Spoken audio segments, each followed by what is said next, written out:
भवदुर्गुणचौराय तस्मै कृष्णाय नमः संसारमय।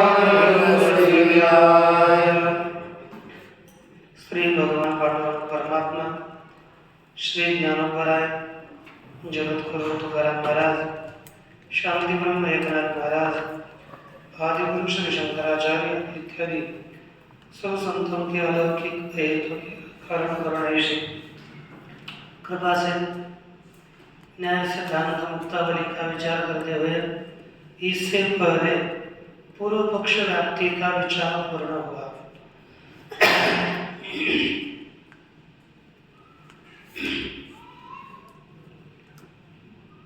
लेकिन अब यहाँ से आगे हम लोग एक आगे का विचार करेंगे कि सिद्धांत व्याप्ति का कल बताया था। अथवा हेतुमनिष्ठा विराधिर्विना साधेन हेतुरेकादि करण्यं व्याप्तिरुच्यते। वस्त्र नहीं कार्य वस्त्र नहीं है एकादि करण्यम व्याप्ति रुच्यते। अब यहाँ पर क्या क्या बना था? लक्षण क्या बना था? प्रत्याभाव प्रतियोगी साध्य समानाधिकरण्य। पुनः बोलिए। हेत्वाधिकरण प्रत्याभाव प्रतियोगी। यहाँ पर भावा के जगह पर हम क्या बोलेंगे? अभावीय, है ना? क्या अभावी क्यों? हेत्वाधिकरण प्रत्यभाव प्रतियोगी साध्य समानाधिकरण्य व्यक्ति ही इतना को कोई समस्या नहीं। इसके पश्चात हम आगे विचार करेंगे हेत्वाधिकरण वृत्ति भाव प्रतियोगी विरह प्रतियोगी न साध्येन हेतुरेकाधिकरण्यम व्याप्ति ही उच्यते। ठीक ना? अथवा पुढचं हेतुमती निष्ठा वृत्ति यस्य सह, है ना? हेतुमनिष्ठ आता हेतुमती निष्ठा अर्थात वृत्ति यस्य सह हेतुमनिष्ठ। हेतुमती माने हेतु आने में निष्ठा वृत्ति रहना है जिसका, उसे क्या करेंगे? हेतुमनिष्ठ। तथा विरह, विरह अर्थात अभाव। तथा च अब क्या हो गया? हेत्वाधिकरण वृत्ति यह अभाव। क्या हो गया? हेत्वाधिकरण वृत्ति यह अभाव, जो अभाव। ठीक।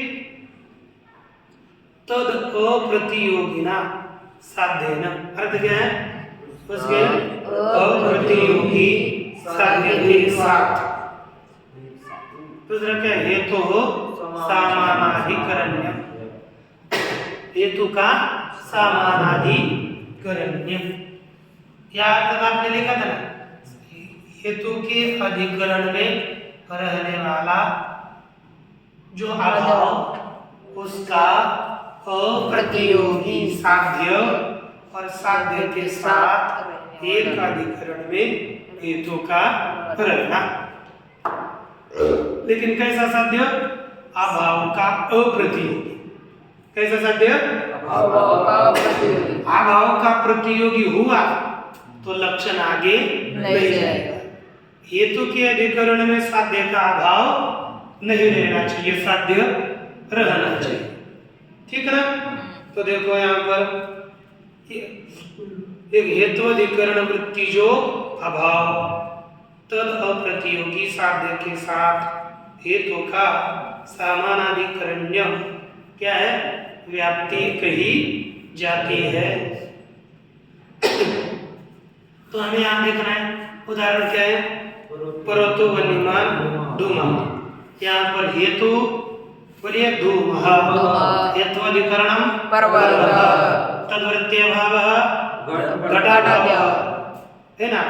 अभावस्य प्रतियोगी घटः, अप्रतियोगी साध्यम वन्नी, और वन्नी जाए वहां पर ही धूम धूम है। तो उसका समानाधिकरण धूम में चला गया, कोई दोष नहीं। लेकिन अत्र यद्यपि वन्यमान धूमात् फिर इत्यादो हेत्वधिकरण पर्वतादिवृत्ति अभाव प्रतियोगित्वम तत्तद् वन्यादेः अस्ति इति अव्याप्ति। अब इन्होंने क्या किया देखो ना,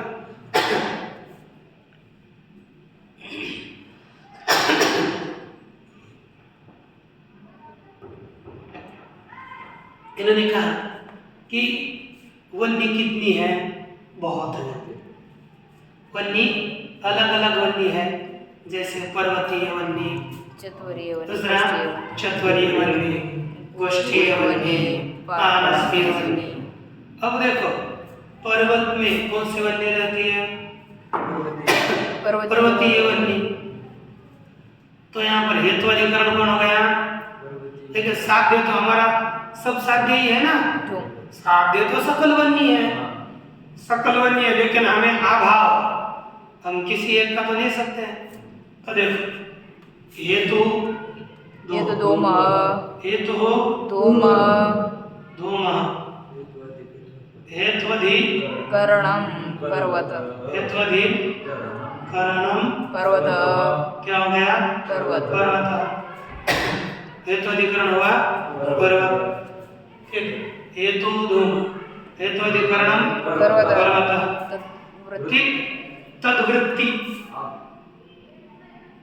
तद्वृत्ति अभाव।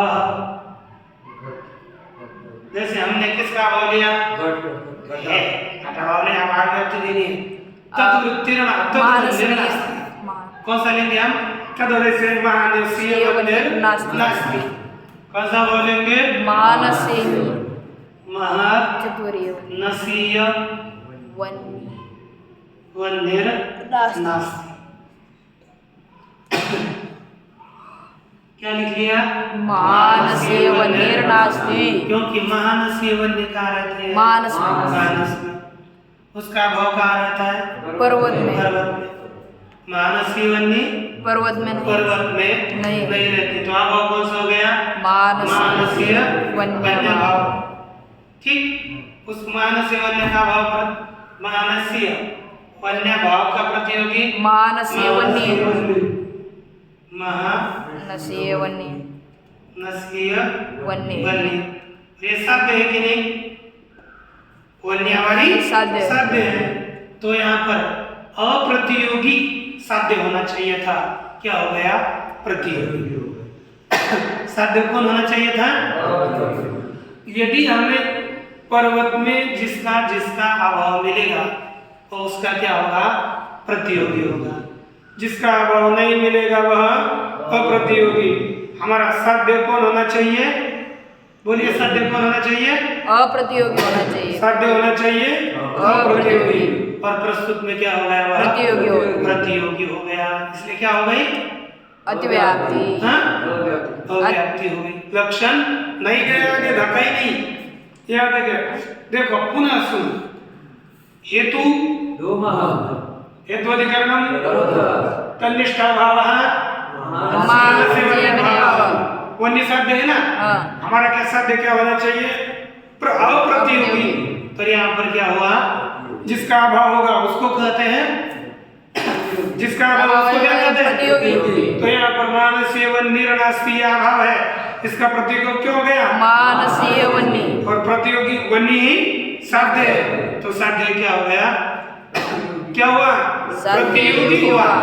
बोला कर ना, साध्य क्या हुआ, प्रतियोगी हुआ। हमारा साध्य क्या जाना चाहिए, अप्रतियोगी। तो अप्रतियोगी साध्य नहीं हुआ, बना, इसलिए लक्षण देने गया तो अव्याप्ति। ये ध्यान में समझना है।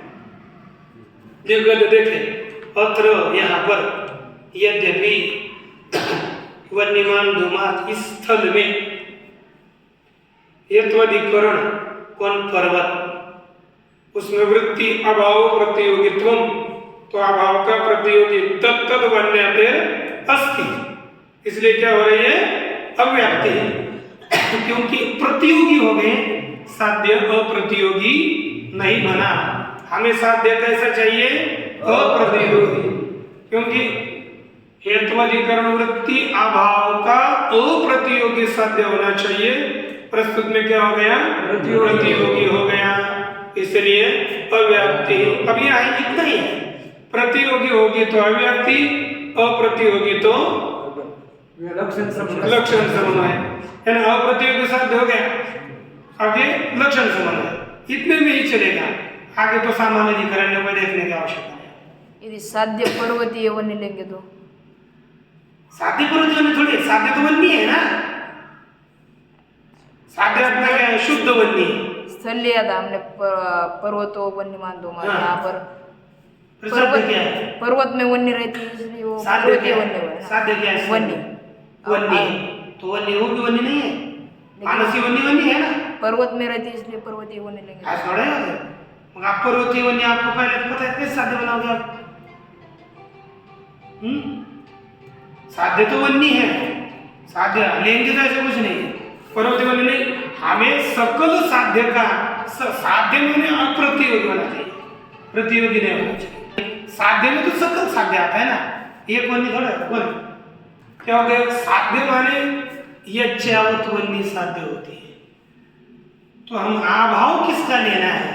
हम सोचेंगे ना कि सिद्धांति सोचेगा, हमें दोष देने वाला देखेगा यहाँ पर आपका दोष है, तो यहाँ पर नहीं, वहां पर नहीं, अरे वाह आप लक्षण पूरा कर रहे हो कि आधा कर रहे हो। इसलिए तो अव्याप्ति बता रहे हैं, हमने तो असंभव थोड़ा ही बताया। अव्याप्ति अर्थात एक मानसी वन्य का बोलेंगे, गोष्ठी वन्य का बोलेंगे, चतुर्य वन्य का बोलेंगे, तब साध्य प्रतियोगी बनता है, अप्रतियोगी नहीं बनता। हमें सकल साध्य जो साध्य में आ सकता है वह सभी होने चाहिए अप्रतियोगी। और हेत्वाधिकरण हमने यहाँ पर्वत लिया है, हम सकल स्थानों को भी हेत्वाधिकरण से पकड़ सकते हैं ना। ऐसा थोड़ा है कि हेत्वाधिकरण इतने सकल होते हैं, हेतु के जितने अधिकरण हुए, लेकिन उदाहरण के लिए ये लिया जाता है। तो अव्याप्ति होगी, क्या हो जाती है? अव्याप्ति ही, यह पूर्व पक्ष ने कहा। एक सब इस लक्षण में क्या दी? अव्याप्ति। तत्तद वन्य अभाव को लेकर के प्रस्तुत में क्या हो गई? अव्याप्ति। तो पुनः घटाओ, अव्याप्ति कैसे होगी? बोलो बोलो ना, अव्याप्ति घटाओ ना। हेतु हेत्वाधिकरणं पर्वत तदनिष्ठ अभावः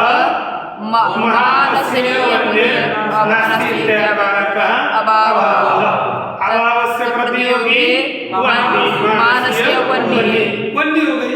विशिष्टम शुद्धान्नाति ऋच्यते से वन्य साध्य ही प्रतियोगी हुआ, अप्रतियोगी नहीं हुआ, इसलिए क्या हो गई? अव्याप्ति। ठीक, इसके पश्चात अब सिद्धांत उत्तर दे सकते हैं उसको। क्या? तो देखो, न च समानाधिकरण वन्य धूमयोरेव व्याप्ति इति वाच्यम्। उसने क्या कहा? समानाधिकरण। ध्यान देना एक पद के ऊपर समानाधिकरण ये सिद्धांत आएगा, क्योंकि हमें जब पूर्व पक्ष उत्तर पक्ष रखना है, इस तरह से शास्त्रार्थ का क्रम रखना है, तो इसकी आवश्यकता होती है।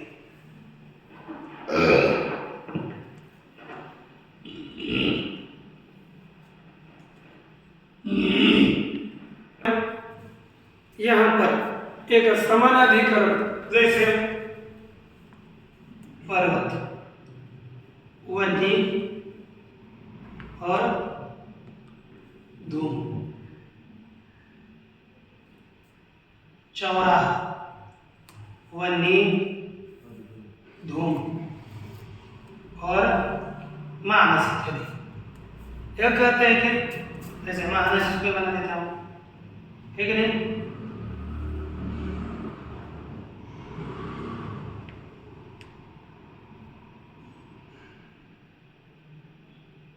जैसे ये घर है, मानस है। वन्नी धूम। तो क्या है ना, व्याप्ति है वन्नी और धूम में, लेकिन एक अधिकरण में रहने वाली वन्नी और धूम की व्याप्ति है। अब सकल वन्नी की और सकल धूम की व्याप्ति नहीं है। तो देखो, अब यहाँ पर इन दोनों की व्याप्ति होगी तो धूम क्या होगा, पर्वतीय धूम ही तो होगा, और साध्य क्या होगा, पर्वतीय वन्नी ही साध्य होगी, ये वन्नी साध्य नहीं होगी। अब यहाँ पर कोई दोष नहीं आएगा, सिद्धांत बोल रहे हैं, इतने ताकत नहीं, बिल्कुल एकदम सिद्धांत नहीं हो, बीच में किसी ने बोला, लेकिन हम अभी ताकत रहित सिद्धांत है, समझो। अब देखो, हेतु पर्वतीय धूम, हेत्वधिकरणं पर्वतः, तन्निष्ठा भावः मानसिनी वन्याभाव, न तो पर्वतीय वन्याभाव, पर्वत के वन्य का अभाव नहीं मिलेगा। तो हमारा साध्य कौन है, यही पर्वतीय। यहाँ होगा तो यही साध्य, यहाँ होगा तो ये साध्य। तो अब प्रतियोगी कौन हो गया, मानसिनी वन्नी, अप्रतियोगी पर्वतीय वन्नी, तस्य सामानाधिकरण्यम अस्ति धूमे अस्ति अतः लक्षण समन्वयः। ये बीच में एकदम क्षुल्लक शंका करी, यानी उसने कहा पुनः में देखो, इनका मानना है, देखो पंक्ति, समानाधिकरण वन्नी धूमयोरेव व्याप्तिः इति अच्छम। समानाधिकरण अर्थात एक अधिकरण में रहने वाले वन्नी और धूम में ही क्या है, व्याप्ति हो, क्या है, व्याप्ति है, अन्य में व्याप्ति नहीं है। समान अधिकरण में रहने, एक अधिकरण में रहने वाले वन्नी और धूम की ही व्याप्ति है, अन्य में बाकी में व्याप्ति नहीं है। ठीक हुआ ना, इसीलिए यहाँ पर यह कहते हैं कि अब कोई दोष और व्याप्ति दोष नहीं है, ये उत्तर दिए। पहला शंका क्या हो गई, तत्तद्वन्नी को अभाव लेकर के वो सकल वन्नी साध्य है, और वन्नी अभाव का प्रतियोगी होता है, अप्रतियोगी नहीं होता, अव्याप्ति। तो इन्होंने कहा अरे ऐसी बात है नहीं, सकल वन्नी साध्य नहीं है, सकल वन्नी और सकल धूम में व्याप्ति नहीं है। किसमें व्याप्ति है, तत्तद वन्नी और तत्तद धूम, इसमें व्याप्ति है, अर्थात पर्वतीय वन्नी और पर्वतीय धूम, उन दोनों में ही व्याप्ति है। पर्वतीय धूम का साध्य पर्वतीय धूम ही वन्नी ही होगी, दूसरा नहीं होगा। तो यहाँ पर साध्य इतना ही होगा, तो हेतु पर्वतीय धूम, हेत्वधिकरणं पर्वतः, तद्वृत्तीय भावः मानसीय वन्याभावः न तु पर्वतीय वन्याभावः, तस्य भावस्य प्रतियोगी मानसीय वन्नी और अप्रतियोगी साध्यम पर्वतीय वन्नी, तत्सामानाधिकरण्यम धूमे सत्त्वात् लक्षण समन्वयः नास्ति दोषः इति अत्र सिद्धांत रूपेण उक्तम। तदा इति वाच्यम, वो बोलता है ऐसा नहीं कहना चाहिए। क्यों, तत्तत्वन्यादेः उभयाभाव सत्त्वात्, क्या बोलते पता है ना, तत्तद्वन्नी, हमने क्या बोला, देखो यहाँ पर कैसा दोष होगा, अपना तत्तद्वन्नी बोलेंगे यानी पर्वतीय वन्नी और पर्वतीय धूम, इन दोनों में ही व्याप्ति है। किसमें व्याप्ति है, पर्वतीय वन्य और पर्वतीय धूम, इन दोनों में ही व्याप्ति है, बाकी में व्याप्ति नहीं है। किसमें व्याप्ति है, पर्वतीय धूम और पर्वतीय वन्य में, इन दोनों में क्या है, व्याप्ति है। तो पर्वतीय धूम की और पर्वतीय वन्य की यदि व्याप्ति है, तो यहाँ पर आपने क्या कहा कि यहाँ पर वन्य भाव नहीं मिलेगा, ये कहा ना, पर्वतीय वन्य का भाव नहीं मिलेगा, वो बोलते मिलेगा। एक नियम है, एकम सत्वेपि द्वयम नास्ति, एक नियम आ गया। एकम सत्वेपि द्वयं द्वयं नास्ति इति प्रतीते है। ऐसी प्रतीति होने से क्या प्रतीति है? एकं सत्त्वेऽपि द्वयं नास्ति एकी द्वयं नास्ति एकम सत्वेपि द्वयं द्वयं नास्ति। नास्ति। वो कान में याद सुनने लगा, लेकिन आपको खराब लगेगा इसलिए बंद किया। आवाज है थोड़ा। एकम सत्वेपि द्वयं नास्ति। एक होने पर भी दो नहीं रहते। एक होने पर भी माना, देखो यहाँ पर पर्वतीय वन्य तो है, लेकिन वहाँ जल है क्या? तो हम बोलेंगे एक पर्वत में जल वन्य है क्या? नहीं है। जैसे राम और श्याम दोनों थे, एक राम घर में बैठा था, उसे आकर पूछा राम और श्याम है क्या? बोलते नहीं। यही बोलेंगे, ये उत्तर होगा कि नहीं? राम और श्याम है क्या? नहीं। राम तो दिख रहा है ना? हाँ, ये अकेला राम है, दोनों नहीं है। पता ही नहीं यार, एक होने पर भी द्वयं नास्ति ऐसा ज्ञान होता है। तो पर्वत में पर्वतीय वन्य तो है, लेकिन जल नहीं है। जल नहीं है, हम ये लेंगे। कौन लेंगे इसमें? अब पर्वतीय वन्य जलो भयम नास्ति, ऐसा लेंगे। हमारा क्या लेंगे? पर्वतीय वन्य जलो भयम नास्ति। क्या पकड़ लिया? बोला पर्वतीय वन्य जलो भयं नास्ति। ये लेंगे। तो जलो पर लक्षण हेतु बना दे पूरा लक्षण। हेतु पर्वतीय धूमः, हेतु अधिकरणम पर्वतः, तद्वृत्तीय भाव। जैसे दूसरा भाव मिलता है, वैसे ही पर्वतीय वन्य जलो भयं नास्ति, ये भी अभाव मिलेगा। दूसरा किसी का भी ले लो, कोई समस्या नहीं, लेकिन ये मिलेगा कि नहीं? तो इस अभाव का प्रतियोगी अब दो। पर्वतीय वन्य और पर्वतीय वन्य भी प्रतियोगी है और जल भी है। कौन कौन प्रतियोगी हो गए हैं? पर्वतीय वन्य और जल। तो आप क्या बोले थे? पर्वत में पर्वतीय वन्य का भाव नहीं मिलेगा, लेकिन वो भया भाव मिलेगा। तो उसका प्रतियोगी ही साध्य बन जाएगा, अप्रतियोगी नहीं होगा, तो पुनः अव्यक्ति। ऐसे देखो कि सूक्ष्म बुद्धि से काम चलता है। इन्होंने क्या लिखा? देखो, तत्त वन्यादेह अपि उभया भाव सत्वा, उस वन्य का भी उभया भाव होने से यहाँ पर क्या होगी? अव्याप्ति बनी रहेगी। क्या प्रमाण उसके लिए लिखा? एक सत्वेपि द्वयं नास्ति इति प्रतीते है। एक होने पर भी दोनों नहीं रहते, इस ध्यान से। अभी तक आपको विषय समझ में आ गया? पहले क्या हो गया? मुझे पहले से दिमाग खोला। हेत्वाधिकरण प्रत्यभाव अभाव प्रतियोगी साध्य सामानाधिकरण्यम व्याप्ति। सबसे पहले पर्वतो वन्यमान धूमात में समन्वय करो। पहले शुरुआत में हेतु धूमा, हेत्वाधिकरणम पर्वतः, तद्वृत्तीय भावः घटाद्यभावः, अभावस्य प्रतियोगी घटादि, अप्रतियोगी साध्यम वन्य, उसका समानाधिकरण्य। जहाँ साध्य वन्य रहती वहाँ पर ही धूम रहता है ना? म्हणजे साध्याधिकरण वृत्ति हो गया धूम। आपको लिख भी दिया था, लिखा था ना? साध्याधिकरण सामानाधिकरण माने एकाधिक स्वाधिकरण वृत्तित्व, साध्याधिकरण वृत्ति धूम होता था। अब यहाँ पर व्यभिचारी स्थल में इसका लक्षण नहीं जाएगा। कैसे? ये बताया नहीं था, सुनो। अब धूमवान वन्य, हेतु वन्य, हेत्वाधिकरणम यथा पर्वतः तथा अयोगोलोकोऽपि।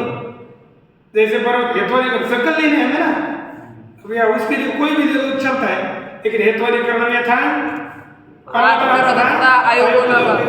तद्वृत्तीय भावः धूमो नास्ति का भाव, अयोगोलोक में धूम नहीं रहता, तो उसका प्रतियोगी ही धूम साध्य बनेगा, अप्रतियोगी नहीं जो होगा तो नाती व्यक्ति ही असल हेतु में लक्षण नहीं गया तो कोई दोष नहीं। नहीं है। अच्छा, अब दूसरा, और ये नीचे आगे का बता करके पीछे के दो दोष थे ना, उसका वारण कर दिया ना। पूर्व पक्षी की व्याप्ति में दो दोष थे, उसका वारण देखेंगे। अब ये होने के बाद पूर्व पक्ष ने कहा कि महाराज क्या वारण करें पहले, फिर दो दोष आगे चलते हैं। देखो, अब पीछे पूर्व पक्ष व्याप्ति में जो दोष दिए थे, किस स्थल में? दो स्थल में, एक घट वाच्य प्रमेय कुछ लिखो है ना, क्यों? घट प्रमेय वाच्यत्व, सभी वाच्यत्व। और दूसरा घट सत्तावन जाति है, घट सत्तावन जाति जाते हैं। अब यहाँ पर कैसे होगा? पहले करेक्ट, इसमें साथ देते हैं, पता है? प्रमेयत्व, प्रमेयत्व सकल जगत में रहता है, उसका कहीं पर भी अभाव नहीं मिलता। और वाच्यत्व भी सकल जगत में रहता है, उसका अभाव नहीं मिलता। और हेतु वाच्यत्व, बोलो करो, हेतु वाच्यत्व, हेत्वलीकरणम घट, सकल जगत है ना, तो हेत्वलीकरणम घट, तद्वृत्तीय भाव पटाक्य भाव। घट में कौन रहता है? पटाका, घट में पटा नहीं रह गए, उसका अभाव रह गया, ठीक है ना। हेतु बोलिए, हेतु वाच्यत्वम, हेत्वलीकरणम घट, तद्वृत्तीय भाव पटा भाव, अभाव से प्रतियोगी पट, अप्रतियोगी साध्यम प्रमेयत्वम, अप्रतियोगी साध्यम प्रमेयत्वम। हो गया ना। उसका सामानाधिकरण किसमें गया? बोलिए, वाच्यत्व, वाच्यत्व में गया ना। तुम्हें कहना चाहिए,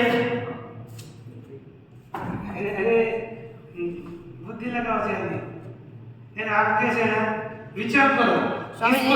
लेकिन ये तो हम पूर्व पक्ष व्याप्ति में घटा रहे थे ना, अभी सिद्धांत व्याप्ति में घटा रहे। मैं बोल रहा हूँ ना, पूर्व पक्ष में इसको घटा रहे थे, तब अव्याप्ति दोष आ रहा था, लक्षण नहीं आ रहा था।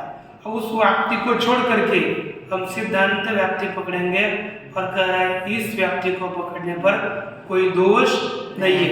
यहाँ पर जो अव्याप्ति पूर्व पक्ष में आ रही थी इन स्थलों में, उसी स्थल में सिद्धांत व्याप्ति लगाएंगे तो कोई दोष नहीं है, इसलिए पूर्व पक्ष को छोड़ो और सिद्धांत पकड़ो। यानी इसमें भी वही दोष आना चाहिए क्या? स्थल तो लक्षण सब जगह पर चलना चाहिए ना, इसमें इस लक्षण में दोष नहीं आना चाहिए। हेतु वाच्यत्व, हेत्वधिकरणम, हेत्वाधिकरणम घट, हेत्वधिकरणम घट, घट है ना। हेतु वाच्यत्वम, हेत्वधिकरणम घट,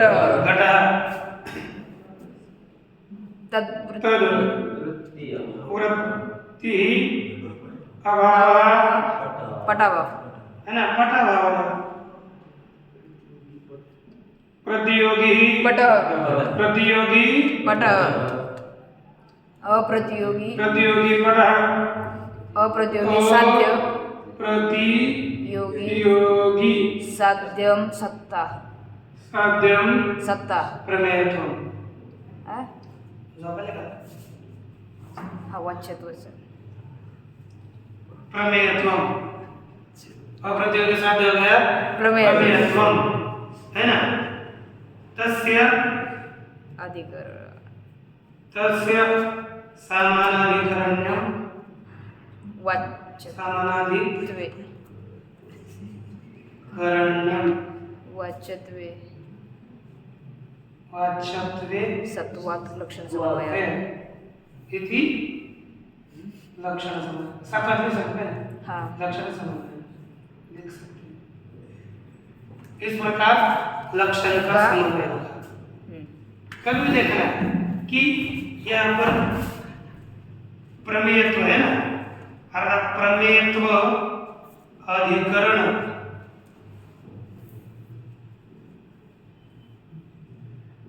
वृत्ति कौन होना चाहिए? वाच्यत्व। हेतु होना चाहिए। वाच्यत्व है तो वाच्यत्व में जा सामानाधिकरण में करो तो प्रत्येत्वाधिकरण कहो। एक ही अर्थ है समझने के लिए। इसमें एक बार उसका समन्वय आप लिख कर रखो। इसके बाद इसका वार्णन करते हैं। वार्णन पढ़ेंगे कोई समस्या नहीं। हेतु अब यहाँ पर तीसरे स्तर में चलो। हेतु कौन है? जाति। साध्य क्या है? सत्व सत्ता। सत्ता। अब देखो हेतु जाति जाति हेतु अधिकरणम घट घट तद्वृत्य भाव तद्वृत्त्यभाव पटाभाव तद्वृत्त्यभाव पटाभाव अभावः पटा भाव प्रतियोगी तद्वृत्त्यभावः पटा पटाभाव भाव प्रतियोगी पटः प्रतियोगी पटः पटा है ना?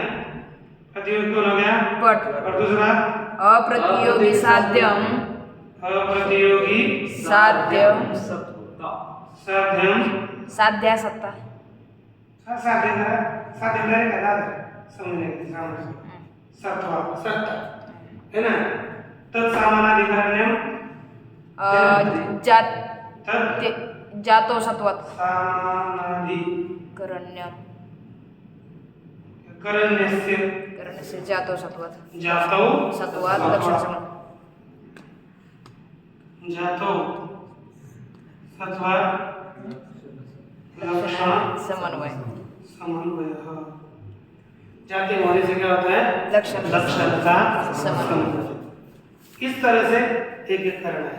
ठीक, इतना ही करते हैं। बाकी आगे पुनः अब ये पहले हमारा लक्षण, फिर लक्षण का समन्वय समझना चाहिए। लक्षण व्याप्ति नहीं होती है बताना चाहिए। और जहां पर दोष दिया था पूर्व पक्ष व्याप्ति में, वह दोष सिद्धांत व्याप्ति में नहीं है। यह लक्षण समन्वित होता है, यह रखना चाहिए। आप देख लीजिए बाकी की बात। ओम पूर्णमदः पूर्णमिदं पूर्णात् पूर्णमुदच्यते पूर्णस्य पूर्णमादाय